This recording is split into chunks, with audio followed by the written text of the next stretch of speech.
ശ്രീമാൻ V D Satheesan Rahul മാങ്കൂട്ടത്തിനെ മടിയിലിരുത്തി പീഡനത്തിന് പ്രോത്സാഹിപ്പിച്ചതുപോലെ രക്ഷപ്പെടാൻ വേണ്ടി അവസാനം വരെ പരിശ്രമിച്ച് എന്നിട്ടൊടുവിൽ ഹരിചന്ദ്രനെ പോലെ അഭിനയിച്ച് ഞാൻ മാങ്കൂട്ടത്തിൻ്റെ കൂടെയല്ല എന്ന് പറഞ്ഞതുപോലെയാണ് കളിക്കാൻ തീരുമാനമെങ്കിൽ ഈ പാലക്കാട് നിയോജക മണ്ഡലത്തിൽ ഏതെങ്കിലും ഒരു പെൺകുട്ടിക്ക് മനസ്സ് നൊന്താൽ അവരോടൊപ്പം ഒരു സ്ഥാനാർത്ഥിയുടെ പരിവേഷമൊന്നും ഉണ്ടാകില്ല.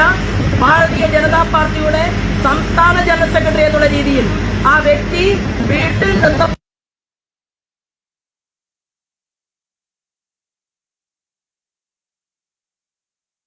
പരാതിയിൽ മറ്റു നടപടികളൊന്നും ഇതുവരെയും ഉണ്ടായിട്ടില്ല എന്ന് മനസ്സിലാക്കുന്നു. 3 ദിവസങ്ങൾക്ക് മുമ്പ് കൊടുത്ത പരാതിയാണ്. ഈ പരാതി പെൺകുട്ടി കൊടുത്തതിന് ശേഷം ഇപ്പം നമ്മൾ ഇദ്ദേഹം പറയുമ്പോഴാണ് ഞാൻ അറിയുന്നത്, ഞാൻ പാലക്കാടിൻ്റെ SP ഒന്ന് കാണുന്നുണ്ട്. എന്തുകൊണ്ടാണ് പരാതി കൊടുത്ത് ഇത്ര സമയമായിട്ടും അവനെ അറസ്റ്റ് ചെയ്യാത്തത്?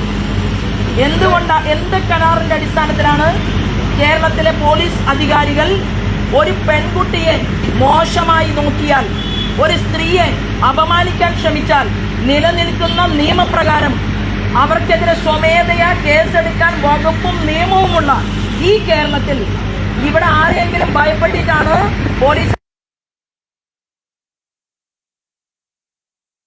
അറിഞ്ഞത് ആ കുട്ടി ഇതിനു മുൻപും മാധ്യമ സുഹൃത്തുക്കൾ അറിയാതെ പോലീസ് അധികാരിയെ കണ്ടു എന്നാണ്.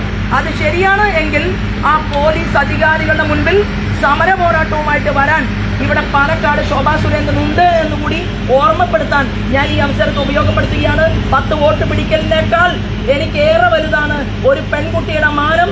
അതും ഈ പാലക്കാട് നിയോജക മണ്ഡലത്തിനകത്ത് ഞാനിവിടെ ജീവനോടെയുള്ളപ്പോൾ നഷ്ടപ്പെട്ടിട്ടുണ്ടെങ്കിൽ മറുപടി ഇവിടുത്തെ പോലീസ് അധികാരി പറയേണ്ടി വരും എന്നുകൂടി പറയാൻ ഞാൻ ഈ അവസരം. പ്രത്യക്ഷ സമരത്തിലേക്ക് BJP കിടക്കുമോ? എനിക്ക് പോകാൻ സമയമായിട്ടില്ല. ഞാൻ ഈ നിമിഷം ഈ മാധ്യമത്തിലൂടെ ഈ വാർത്ത വരുന്ന സമയത്ത് ഞാൻ ശ്രീമാൻ സുരേഷ് ഗോപി സാറിനെ ഇവിടെ ഒരു തെരഞ്ഞെടുപ്പ് ഗാനം ഇനാഗുറേഷൻ ചെയ്യാൻ വേണ്ടിയിട്ട് അദ്ദേഹം പ്രധാനമന്ത്രിയുടെ പരിപാടിയുമായി ബന്ധപ്പെട്ടുകൊണ്ടുള്ള ചില ക്രമീകരണങ്ങൾക്ക് വേണ്ടി വന്നതാണ്. അപ്പോൾ അതിൻ്റെ കൂട്ടത്തിൽ അദ്ദേഹം മലമ്പുഴയിലും പോയി പാലക്കാടും വന്നു എന്ന് മാത്രമേ ഉള്ളൂ. അദ്ദേഹത്തിന് PMO ഓഫീസുമായി ബന്ധപ്പെട്ട ചില കാര്യങ്ങളൊക്കെ നീക്കുന്നതിൻ്റെ ഭാഗമായിട്ടാണ് അദ്ദേഹം വന്നത്. അപ്പോൾ നമ്മൾ പെട്ടെന്ന് അദ്ദേഹത്തെ സ്വീകരിച്ചു. ആ പാർട്ടിൻ്റെ ഇനാഗുറേഷൻ നടത്താൻ വേണ്ടിയിട്ടുള്ള വരുന്ന വഴിയിലാണ് ഞാനിത്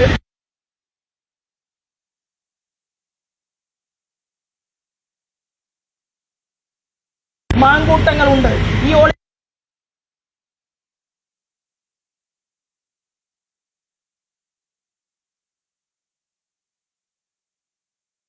ശേഷം സുഖമായിട്ട് MLA-മാരായിരിക്കുന്ന ഒരു നാട്ടിലാണ് ഈ കാര്യങ്ങളെല്ലാം നടക്കുന്നതെങ്കിലും ഇത് തീക്കളിയാണ് എന്ന് സൂചിപ്പിക്കാൻ ഈ അവസരത്തെ ഞാൻ ഉപയോഗപ്പെടുത്തുകയാണ്. നാണമുണ്ടോ ഈ പ്രസ്ഥാനത്തിന്? നാണമുണ്ടോ നിങ്ങൾക്ക്? എന്താണ് കേരളം കാണുന്നത്? എന്താണ് കഴിഞ്ഞ കാലഘട്ടങ്ങളിൽ കേരളം കേട്ടത്?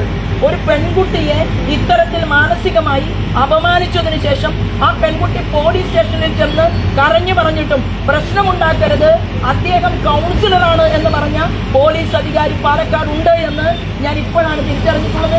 ഈ നിമിഷത്തിലാണ് അറിഞ്ഞിട്ടുള്ളത്. തീർച്ചയായിട്ടും തെരഞ്ഞെടുപ്പ് സമയം കുറച്ച് നഷ്ടപ്പെട്ടാലും വേണ്ടില്ല, ഞാൻ ഇവിടുത്തെ SP-യോട് പറയാൻ ആഗ്രഹിക്കുകയാണ്. അടിയന്തരമായി ഈ വിഷയത്തിൽ നീതിന്യായ കോടതി അല്ലെങ്കിൽ നമ്മുടെ ഭരണഘടന എന്താണോ പറയുന്നത് അതിനനുസരിച്ച് മുന്നോട്ട് പോയില്ലെങ്കിൽ SP ഓഫീസിന്റെ മുന്നിലേക്ക് ഈ തെരഞ്ഞെടുപ്പ് പ്രചരണമെല്ലാം നിർത്തിയിട്ട് എന്നെ പോലെയുള്ള ആളുകളെ വരുത്തരുത് എന്നുകൂടി സൂചന നൽകാൻ ഈ അവസരത്തെ ഞങ്ങൾ ഉപയോഗപ്പെടുത്തുക. ഈ പരാതിക്കാരി പറഞ്ഞൊരു വളരെ പ്രധാനപ്പെട്ട കാര്യമുണ്ട്. ഷാഫി പറമ്പിലിന്റെ ഒരു ആശാനാണ്, തന്റെ ആശാനാണ് പറഞ്ഞുകൊണ്ടാണ് ഭീഷണിപ്പെടുത്തിയതെന്നുള്ളത്. അത് വളരെ ഗൗരവമേറിയിട്ടുള്ള കാര്യമല്ല. ഈ ഷാഫിയുടെ ഒക്കെ പേര് പറഞ്ഞിട്ട് ഉൾപ്പെടെയാണ് ആ കുട്ടിയെ പീഡിപ്പിച്ചിരിക്കുന്നതെന്ന് പറയുമ്പോൾ ഇത് ഇത്തരം കാര്യങ്ങളെക്കുറിച്ച് ഇപ്പം നിങ്ങൾ ഓരോരുത്തരും പറയുന്ന അറിവ് മാത്രമേ എനിക്കുള്ളൂ. ഒരു കാര്യം എനിക്കറിയാം, ശ്രീമാൻ ഷാഫി പറമ്പിൽ എന്ന് പറയുന്നത്